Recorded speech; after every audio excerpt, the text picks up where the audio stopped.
ആണവ കേന്ദ്രങ്ങളിൽ അമേരിക്ക നടത്തിയ ആക്രമണത്തിന് പിന്നാലെ പശ്ചിമേഷ്യയിൽ യുദ്ധഭീതി കനക്കുകയാണ്. പ്രത്യാക്രമണത്തിനുള്ള സാധ്യതകൾ ശക്തമാക്കിക്കൊണ്ട് യുഎസിന്റെ നാവികസേന കപ്പലുകൾക്ക് നേരെ ആക്രമണം നടത്താനും തന്ത്രപ്രധാനമായ ഹോർമുസ് കടലിടുക്ക് അടയ്ക്കാനും ഇറാൻ പരമോന്നത നേതാവ് ആയത്തുള്ള അലി ഖമീനിയുടെ ഒരു പ്രധാന ഉപദേഷ്ടാവ് ആഹ്വാനം ചെയ്തതായി റിപ്പോർട്ട് പറയുന്നു. ഈ ആഹ്വാനം മേഖലയിലെ സംഘർഷത്തിന് തീവ്രത വർദ്ധിപ്പിക്കുകയും ആഗോളതലത്തിൽ വലിയ പ്രത്യാഘാതങ്ങൾ സൃഷ്ടിക്കുകയും ചെയ്യും. ഇസ്രയേൽ ഇറാൻ സംഘർഷം രൂക്ഷമായതിനെ തുടർന്നാണ് അമേരിക്ക നേരിട്ട് ഇടപെടുകയും ഇറാന്റെ ആണവ കേന്ദ്രങ്ങളെ ലക്ഷ്യമിട്ട് ആക്രമണം നടത്തുകയും ചെയ്തത്. ഈ നടപടി ഇറാനെ കടുത്ത രോഷത്തിലാഴ്ത്തിയിട്ടുണ്ട്. തങ്ങളുടെ പരമാധികാരത്തിനും ദേശീയ താൽപര്യങ്ങൾക്കും നേരെയുണ്ടായ കടുത്ത വെല്ലുവിളിയായിട്ടാണ് ഇറാൻ ഇതിനെ കാണുന്നത്. അമേരിക്കയുടെ ആക്രമണത്തിന് ശേഷം ഇറാൻ ഇസ്രയേലിന് നേരെ ഖോറാം ഷഹർ മിസൈൽ വിക്ഷേപിച്ച് പ്രത്യാക്രമണം നടത്തിയിരുന്നു. എന്നാൽ അതിനപ്പുറം അമേരിക്കൻ താൽപര്യങ്ങൾക്കെതിരെ നേരിട്ടുള്ള സൈനിക നീക്കം നടത്താൻ ഇറാൻ ഒരുങ്ങുന്നു എന്നതിന്റെ സൂചനയാണ് പുതിയ ആഹ്വാനം. ഇറാൻ പരമോന്നത നേതാവിന്റെ ഉപദേഷ്ടാവിൽ നിന്നുള്ള ഈ ആഹ്വാനം കേവലം ഒരു പ്രസ്താവന എന്നതിലുപരി ഇറാൻ ഭരണകൂടത്തിന്റെ ഔദ്യോഗിക നിലപാടിനെയാണ് പ്രതിഫലിപ്പിക്കുന്നത്. ആഹ്വാനത്തിൽ എടുത്തു പറയുന്ന ഏറ്റവും നിർണായകമായ കാര്യം ഹോർമുസ് കടലിടുക്ക് അടയ്ക്കുക എന്നതാണ്.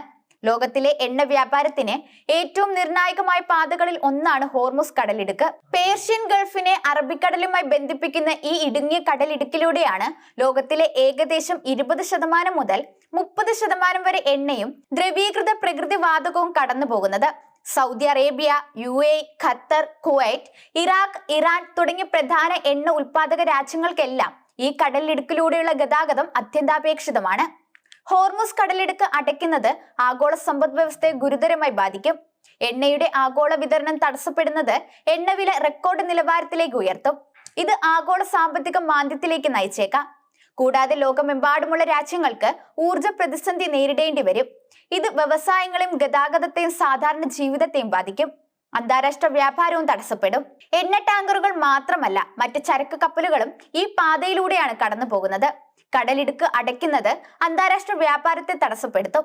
അതുകൊണ്ട് തന്നെ ഹോർമുസ് കടലിടുക്ക് അടയ്ക്കുമെന്ന ഭീഷണി ലോകരാജ്യങ്ങൾ വളരെ ഗൗരവത്തോടെയാണ് കാണുന്നത്. മുൻപും ഇറാൻ ഈ ഭീഷണി മുഴക്കിയിട്ടുണ്ടെങ്കിലും നിലവിലെ സംഘർഷ സാഹചര്യം ഇത് യാഥാർത്ഥ്യമാകുമോ എന്ന ആശങ്ക വർദ്ധിപ്പിക്കുന്നുണ്ട്. ഹോർമുസ് കടലിടുക്ക് അടയ്ക്കുന്നതിനോടൊപ്പം അമേരിക്കൻ നാവികസേന കപ്പലുകൾക്ക് നേരെ ആക്രമണം നടത്താനുമുള്ള ആഹ്വാനം സംഘർഷത്തിന് ഒരു പുതിയ മാനം നൽകുന്നു. പേർഷ്യൻ ഗൾഫിൽ അമേരിക്കൻ നാവികസേനയുടെ വലിയൊരു സാന്നിധ്യമുണ്ട്. US 5ാം കപ്പൽ വ്യൂഹം ബഹ്റൈൻ ആസ്ഥാനമാക്കിയാണ് പ്രവർത്തിക്കുന്നത്. ഈ കപ്പലുകൾക്ക് നേരെ ഇറാൻ ആക്രമണം നടത്തിയാൽ അത് അമേരിക്കയും ഇറാനും തമ്മിൽ നേരിട്ടുള്ള ഒരു തുറന്ന യുദ്ധത്തിലേക്ക് നയിക്കും. ഇത്തരമൊരു യുദ്ധം പശ്ചിമേഷ്യയെ പൂർണ്ണമായും തകർക്കുകയും ആഗോളതലത്തിൽ വലിയ പ്രത്യാഘാതങ്ങൾ സൃഷ്ടിക്കുകയും ചെയ്യും. സിറിയ, ഇറാഖ്, യമൻ, ലെബനൻ തുടങ്ങിയ രാജ്യങ്ങളിൽ നിലവിലുള്ള സംഘർഷങ്ങൾ കൂടുതൽ വഷളാകും.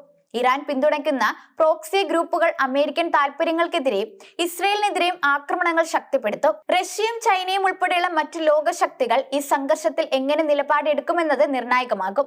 ഇതൊരു പുതിയ ആഗോള ധ്രുവീകരണം സൃഷ്ടിച്ചേക്കാം.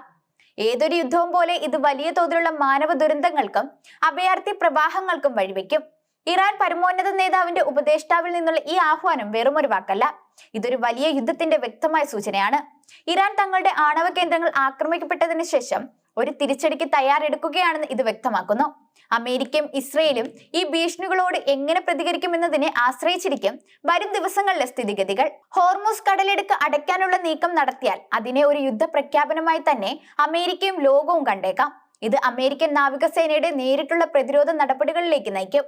അതൊരു സമ്പൂർണ്ണ ഏറ്റുമുട്ടലായി മാറും. പശ്ചിമേഷ്യ ഇപ്പോൾ ഒരു തീപ്പൊരി മതി ആളിക്കത്താൻ എന്ന അവസ്ഥയിലാണ്. നയതന്ത്രപരമായ ഇടപെടലുകൾക്കും സമാധാനപരമായ പരിഹാരങ്ങൾക്കും സാധ്യതയുണ്ടോ, അതോ ലോകം ഒരു വലിയ യുദ്ധത്തിലേക്ക് തെന്നി മാറുമോ എന്ന് കാത്തിരുന്ന് കാണേണ്ടിയിരിക്കുന്നു. ഈ സാഹചര്യത്തിൽ ലോക നേതാക്കളുടെ ഓരോ നീക്കവും ലോകത്തിന്റെ ഭാവിയെ നിർണ്ണയിക്കുന്ന ഒന്നായി മാറും.